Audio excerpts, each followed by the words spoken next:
chers téléspectateurs, vous qui nous suivez un peu partout dans le monde à travers cette chaîne de CGB 24 TV universelle, nous qui émettons depuis la ville de Montréal, ici au Canada.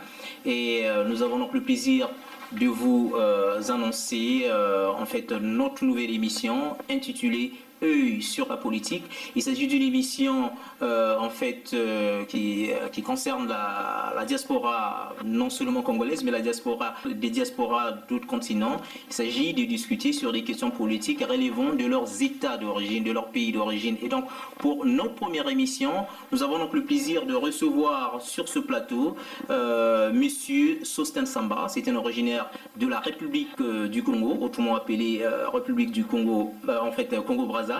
Et il va donc se présenter en ce qui concerne donc le sujet que nous allons débattre aujourd'hui avec vous. Et donc dans quelques instants, soyez toujours connectés sur notre chaîne de CGB 24 TV universelle. Nous allons donc recevoir Monsieur Sostin Samba. Merci.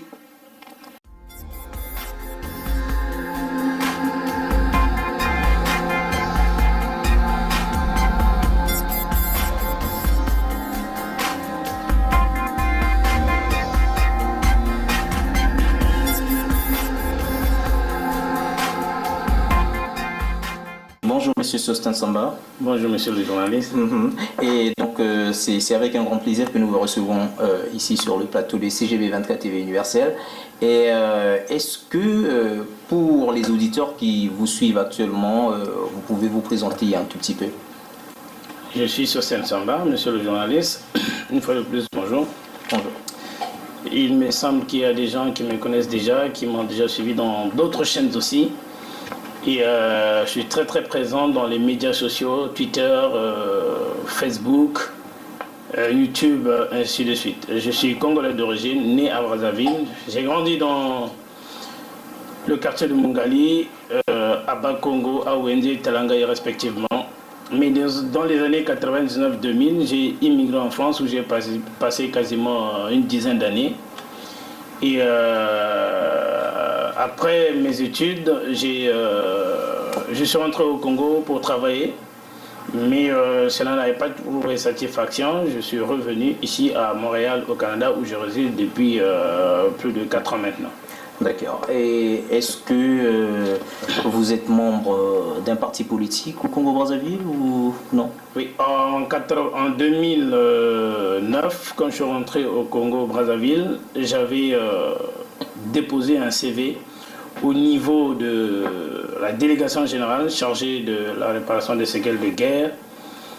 Et ce CV avait trouvé satisfaction, donc j'ai travaillé à la présidence de la République pendant au moins 2 ans dans le cadre de la délégation générale chargée de la promotion des valeurs de paix et la réparation des séquelles de guerre auprès du Frédéric Ntumi Binsamou dans les locaux de la présidence de la République.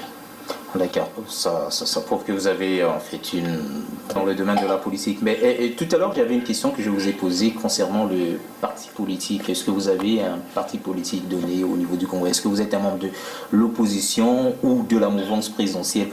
Ou bien encore un membre du parti centriste au niveau du Congo, si ça existe déjà? Nous, je parle au terme de nous parce que nous sommes une association politique dénommée le Forum des jeunes Congolais pour la démocratie et le développement.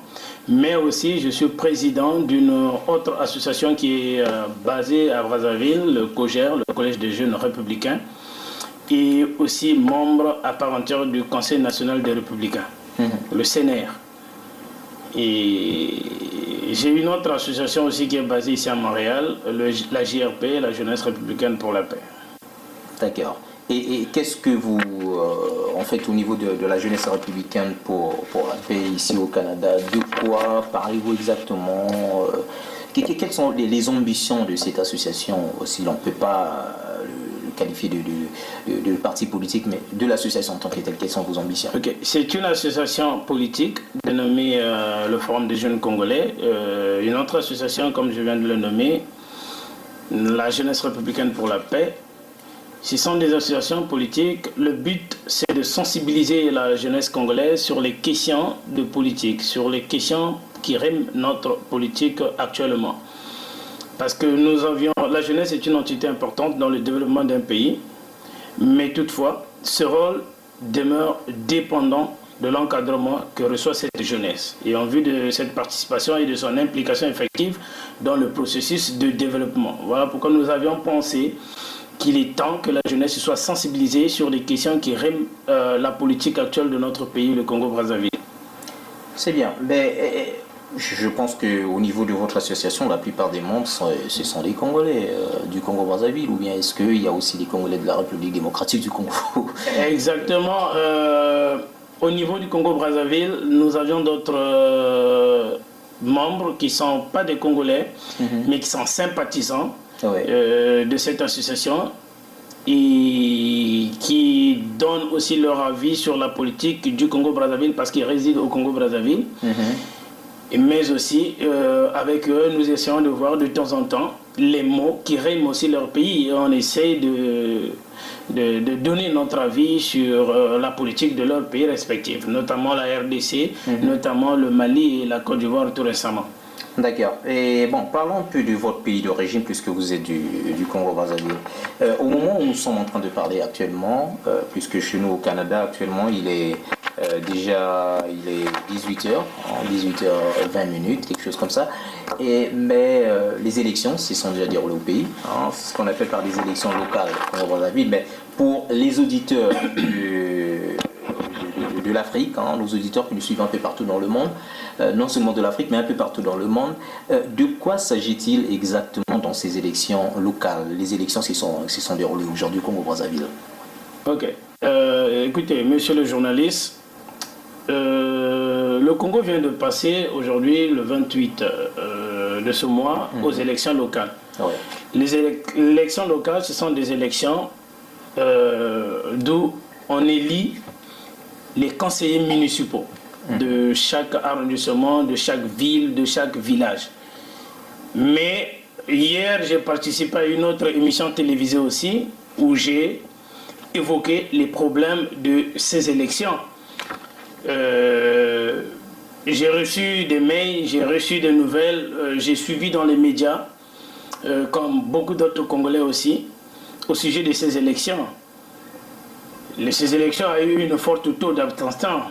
J'ai vu dans les médias plus de 87% des Congolais se sont abstenus, ils ne se sont pas présentés aux élections. Est-ce que vous avez des preuves au moment où nous sommes en train de parler sur ces abstentions? Monsieur le journaliste, je n'ai pas ici avec moi des preuves sur papier, mais vous pouvez aller dans le site Œil d'Afrique, vous pouvez aller dans Parole d'Afrique, vous pouvez aller dans Africa Time, vous pouvez lire tout cela. Et il y a même des images sur YouTube, vous avez des images sur Africa Time à tous les auditeurs, à tous les téléspectateurs qui nous suivent. Vous pouvez voir des images que ces élections ont été un véritable fiasco parce que la population ne s'est pas présentée. Les urnes ont été vides. J'ai même vu une image où l'urne a été posée à même le sol. Et donc la population, hier j'avais dit, je ne pense pas, je ne vois pas pourquoi la population va se présenter à telle élection. Donc nous savions pertinemment qui est le vainqueur de ces élections. Donc les élections locales, ce sont des élections où on élise les conseillers municipaux. Les conseillers municipaux qui, eux, ont la charge d'une municipalité quelconque avec le maire et qui pensent avoir donné des solutions aux problèmes de la mairie, aux problèmes de la ville où il est élu. Ça c'est bien. Et est-ce qu'au niveau de votre pays d'origine, le Congo-Brazzaville, les maires sont élus au suffrage universel ou bien ils sont nommés?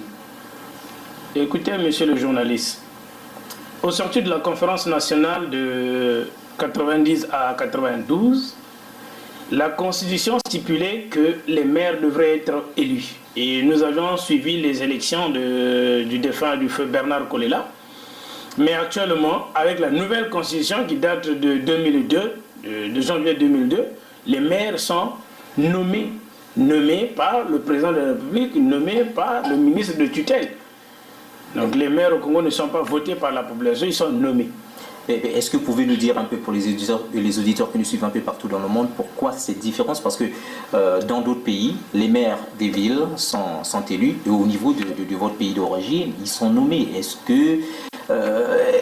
que vous pouvez nous dire un peu en quelque sorte, avec des petits mots, l'origine, pourquoi est-ce que le législateur avait décidé que les maires soient nommés par le président, bon, pas par le président, mais soient nommés tout simplement par certaines autorités politiques et non pas élus par la population au suffrage universel? Je pense que je viens d'évoquer tout à l'heure dans la question précédente pourquoi cela a été modifié. Au sortir de la conférence nationale de 92, le vainqueur, donc le président Denis Sassou Nguesso, garant de l'unité nationale, garant de la paix, garant de la vie, du bon déroulement du pays, a voulu que la Constitution soit changée. Donc en 2002, la Constitution, de sortie de la conférence nationale, a été changée. Il y a eu un amendement de cette Constitution. Et actuellement, on nomme les maires. Cependant, j'ai vécu en France pendant une dizaine d'années. J'ai vu ce qui se passe aux États-Unis et ici au Canada où je réside actuellement. Les maires sont votés par la population. Parce que le maire est censé donner des réponses à la population. Le maire est censé de connaître les mots qui riment sa municipalité. Le maire est censé d'être approché par les habitants de la ville. Le maire est censé d'être connu par sa population. Et un maire, je pense, dans ces villes que nous habitons actuellement, Montréal, Paris, New York, nous savons que les maires sont votés parce que ces maires-là vivent dans la ville même, ces maires-là connaissent les problèmes de la ville. Mais au Congo, j'ai vu des maires habitant à Brazzaville, mais qui est nommé à Vinza, par exemple. Donc, ça ne va pas, il y a quelque chose qui ne va pas. Je pense que le Congo est en crise. Je pense qu'il y a une crise au niveau du Congo-Brazzaville, une crise politique. Ah, vous parlez de crise politique au niveau du Congo-Brazzaville, mais ceux qui sont au pays, en fait, ne l'entendent pas de cette façon, parce que lorsqu'on essaie un peu d'interroger, c'est vrai qu'il y a certaines personnes qui peuvent penser ainsi, mais d'autres, par contre, disent que tout est OK. Est-ce que c'est un avis personnel ou bien c'est l'avis de la majorité des gens? Écoutez, monsieur le journaliste, le bossu ne voit jamais son boss. Aujourd'hui, ceux de la mouvance présidentielle vont vous dire que le pays va bien. Ils vont vous montrer les clichés du pseudo-aéroport qui a été fait, des routes qui ont été bituminées. On va vous parler de plein d'autres choses, parce qu'ils sont de la mouvance présidentielle, parce qu'ils sont avec le pouvoir en place. Mais nous savons pertinemment que beaucoup de Congolais vivent dans le seuil de pauvreté. Le Congo est en crise. Pourquoi je dis que le Congo est en crise? Le Congo, c'est un petit pays. Aujourd'hui, on nous parle de 4 millions d'habitants, et dont je doute même les chiffres, puisque la dernière fois que le Congo a connu un recensement administratif de la population viable et fiable, c'était dans les années 90, Mais après 97, après 2002, tous les recensements que nous avions connus à Brazzaville, ce n'était qu'un fiasco. C'était des recensements mafieux, dont d'autres opposants ont dénoncé. Et donc, quand je parle de crise, parce que rien ne marche au Congo-Brazzaville, du point de vue politique. La politique est à terre. Et comme disait Ariel Sharon, dans un pays où la politique ne marche pas, tout est à terre. Le Congo, c'est un pays... Oui, monsieur le journaliste, excusez-moi, mais je dois m'exprimer sur cette question de crise. Parce que le Congo, c'est un petit pays de 342 000 km² qui te produit au moins 120 millions de barils par an de pétrole. Et l'année passée, le Congo a fait un excédent budgétaire de $1000. De 1000 dollars. Où est passé cet argent? Pourquoi la population crie encore? Nous n'avions pas d'électricité, nous n'avions pas d'eau, nous n'avions pas à manger. Et même le foufou que nous mangeons au Congo vient du Rwanda, le petit Rwanda. Je pense que le Congo est en crise, monsieur le journaliste. Si le Congo est en crise, est-ce qu'il n'y a pas une opposition au niveau de votre pays d'origine? Au Congo, il y a ce qu'on appelle l'opposition locale. Il y a une opposition locale traditionnelle que nous connaissons au Congo, mais je pense que nous ne pouvons plus faire confiance à cette opposition parce que cette opposition a montré ses limites. Voilà pourquoi, en tant que Congolais, je donne mon avis sur ce point sur la politique. Il me semble que cette opposition ne fait pas son travail. Et donc vous n'avez pas confiance à l'actuel président de l'opposition, M. Mathias Nzan, ou soit encore en fait cette coalition des membres de l'opposition de façon à mener une politique capable de changer les choses au pays? Écoutez, monsieur le journaliste, Mathias Nzan, c'est un personnage de la politique congolaise qui n'est plus à présenter. Nous connaissons tous le rôle qu'il a joué pendant la Sassou 1. Aujourd'hui, M. Mathias Nzan se présente comme opposant du président Denis Sassou Nguesso. Il est peut-être opposant, il a ses convictions, mais moi, je ne suis pas de mèche avec Mathias Nzan. Je ne crois pas en la politique que Mathias Nzan mène actuellement. Je doute en l'opposition de Mathias Nzan. J'aimerais voir des preuves sur le terrain. Mathias Nzan ne se prononce pas sur beaucoup de sujets. Et partant de ce principe, il me semble que Mathias Nzan, pour moi, c'est un opposant fabriqué par le président Denis Sassou Nguesso. C'est pourquoi le Congo a besoin d'une opposition forte, une opposition citoyenne, des jeunes qui doivent se lever pour dire que trop c'est trop. Et nous avions besoin d'eau, nous avions besoin de l'électricité, nous avions besoin d'emploi. Et c'est le Congolais moyen qui souffre. Mais est-ce que la meilleure façon de lutter du point de vue politique, de se faire entendre, n'est pas vraiment d'être au niveau, d'être à Brazzaville ou soit encore au Congo, à l'intérieur même du pays, de façon à donner ses points de vue, de façon à influencer la politique? Parce qu'à l'étranger, il me semble que c'est pas facile d'être entendu par les dirigeants politiques. Et avoir des ailes, c'est pas suffisant. Nous pouvions aller au niveau du Congo-Brazzaville, rien ne nous empêche parce que c'est notre pays. Et le moment viendra, nous allons descendre à la base parce que beaucoup de Congolais nous attendent, mon équipe et moi, nous avons élaboré un planning d'activité d'urgence que nous allons présenter à la population congolaise. Nous avons le manuscrit que je tiens en main, un planning d'activité d'urgence que nous allons présenter à la population pour donner des solutions, pour apporter des solutions aux multiples problèmes, aux multiples maux qui riment cette population. Donc, monsieur le journaliste, le moment venu, nous allons être au Congo-Brazzaville. Nous avons une base au niveau du Congo-Brazzaville, des associations que nous avions mises en place. Ils nous attendent, nous avons des informations du Congo-Brazzaville. Et d'ici peu, nous allons descendre au niveau du Congo-Brazzaville pour aller confronter ces opposants-là, pour aller nous confronter à la mouvance présidentielle. Parce que nous, jeunesse, nous pensons que le moment est venu où nous allons mettre la main dans la pâte, où nous allons prendre le flambeau. Est-ce que actuellement, parce que c'est qu'on a essayé un peu de voir sur le terrain au niveau de politique du Congo-Brazzaville, lorsqu'on n'est pas dans le pouvoir, on crie, on critique, mais une fois qu'on est un peu péché, on vous pêche, on vous met dans la mouvance présidentielle, c'est le boucoutage comme on dit, chacun bouffe, et puis voilà, c'est le silence total. Est-ce que le peuple peut vous faire confiance exactement sur ce que vous êtes en train de dire? Est-ce que vous avez des projets pour la population? Vous avez des projets peut-être pour l'évolution, pour le développement économique du Congo-Brazzaville? Écoutez, monsieur le journaliste, il est certes que le président Denis Sassou Nguesso a pu convaincre certains opposants qui se sont ralliés à sa cause, mais c'est pour cette raison que je ne fais plus confiance à l'opposition dite traditionnelle. Parce que nombreux sont ces opposants qui ont travaillé avec le président Denis Sassou Nguesso et aujourd'hui se retrouvent dans l'opposition.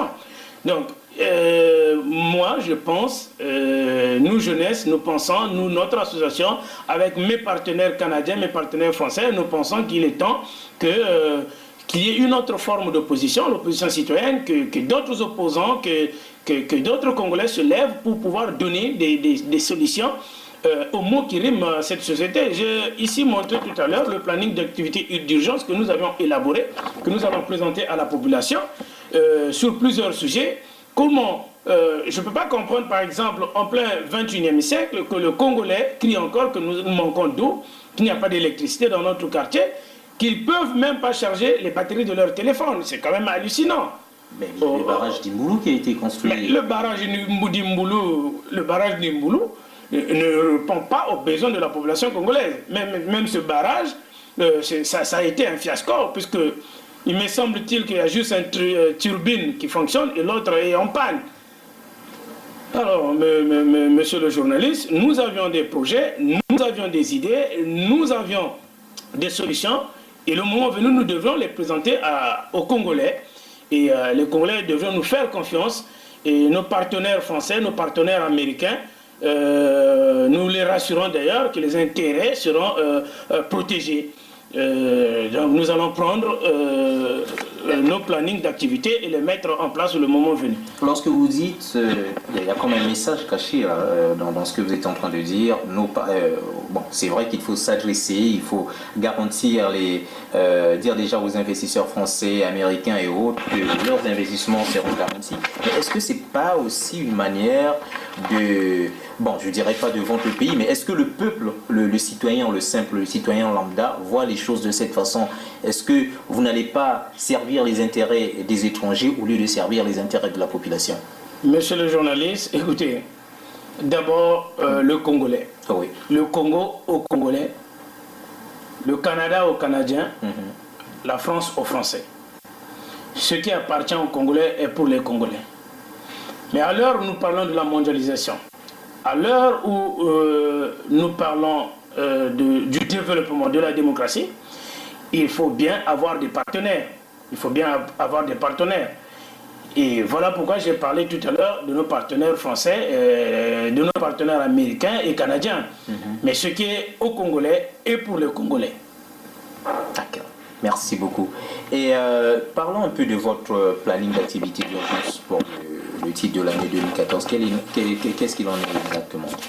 C'est un planning que nous avions élaboré, nous, pour essayer de donner des réponses à certains problèmes. Comment, par exemple, nous pouvons faire pour que tous les Congolais ne manquent pas d'eau? Comment, par exemple, nous pouvons faire pour qu'il y ait de l'eau partout, de l'électricité 24 heures sur 24 heures? Le système de santé congolais est très médiocre actuellement. Faites un tour au CHU de Brazzaville, vous allez voir, et vous reviendrez dans cette émission même me dire que M. Sosen Samba avait éventuellement raison.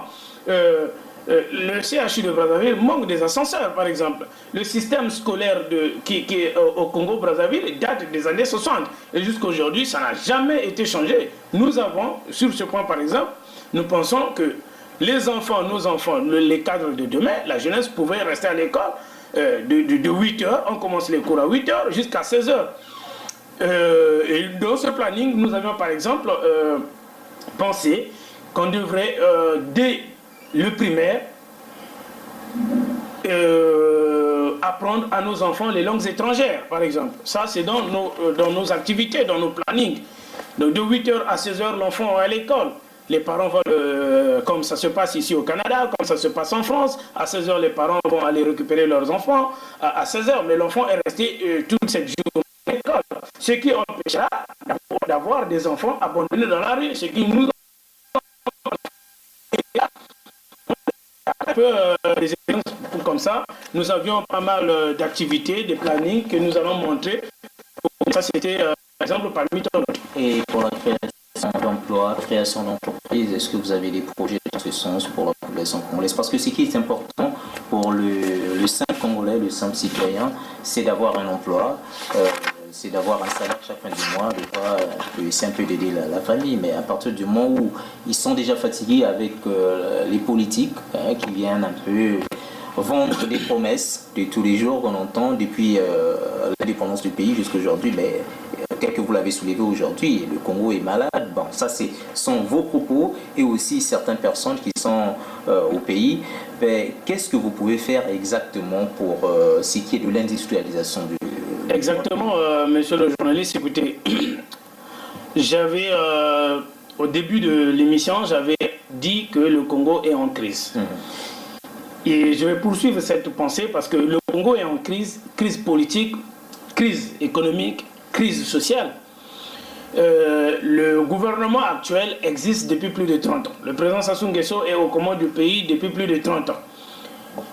Mais il n'y a pas eu création d'emplois depuis lors. Il n'y a pas eu. Les salaires des Congolais montent de 100 francs CFA, de 200 francs CFA, de 1000 francs CFA.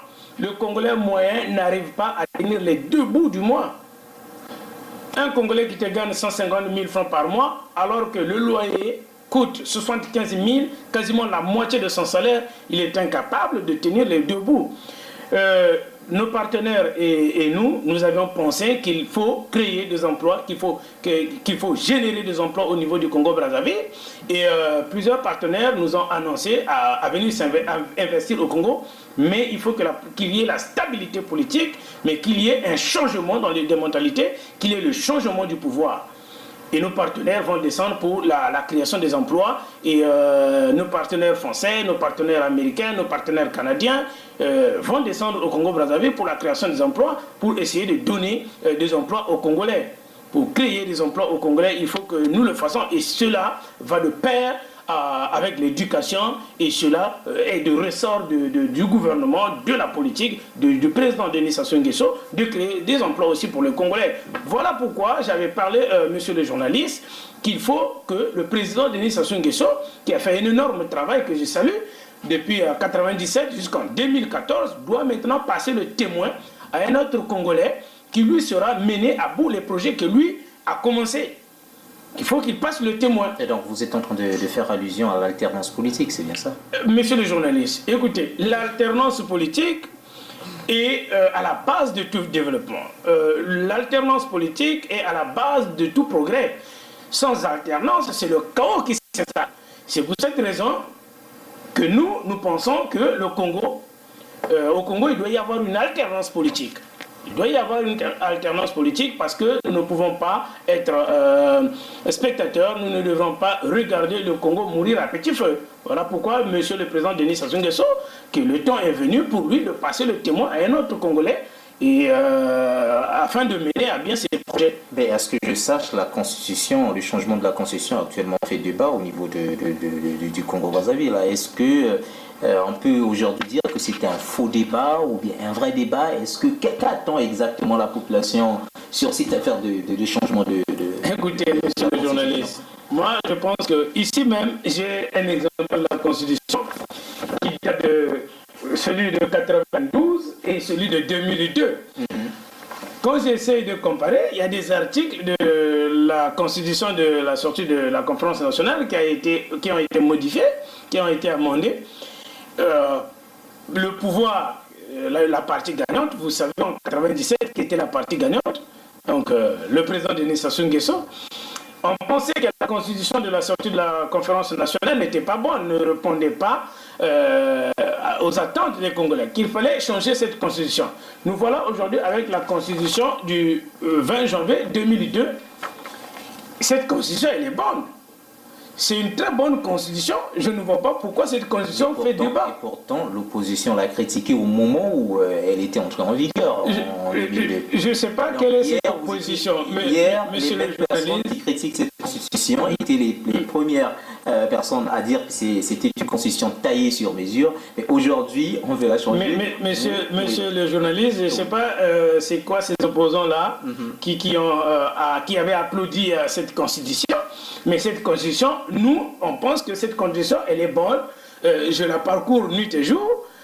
Cette constitution doit suivre son cours normal. Et il n'est pas question que cette constitution soit changée. La constitution reste telle. La constitution, elle est bonne pour tous les Congolais. J'aime bien ces articles. J'aime bien la façon dont elle a été érigée. Et de la première page jusqu'à la dernière page, cette constitution est merveilleuse.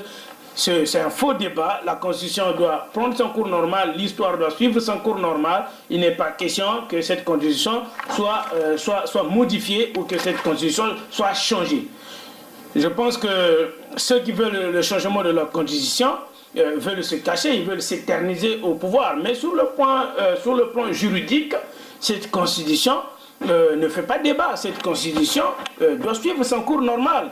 Donc c'est là les vrais enjeux, c'est là les vrais enjeux du changement de la Constitution. Mais qu'est-ce qui pose exactement problème au niveau de cette Constitution? Est-ce qu'il s'agit de certaines dispositions, uniquement de certaines dispositions, ou c'est toute la Constitution de manière générale qui pose problème? au niveau du Congo-Brazzaville? Au niveau du Congo-Brazzaville, il me semble que c'est l'article 58 qui pose problème à l'actuel président de la République, le président Denis Sassou Nguesso, car cet article 58 de la Constitution le rattrape par rapport à son âge.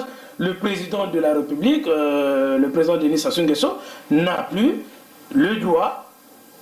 La Constitution ne lui donne plus le droit de se présenter en 2016. Je pense que c'est cet article-là qui fait défaut. Mais plus que cette Constitution de 92 a été changée au profit de cette Constitution de 2002, nous allons la maintenir. Cette Constitution doit rester telle qu'elle est. L'histoire doit suivre son cours normal. Le président Denis Sassou Nguesso doit passer le témoin à un autre Congolais pour mener à bien cette Constitution et la politique. S'il faudrait la changer, on va revoir les dispositifs plus tard, peut-être dans 10 ans, dans 20 ans. Mais pour l'heure, cela ne fait pas de défaut. Cela ne pose pas problème.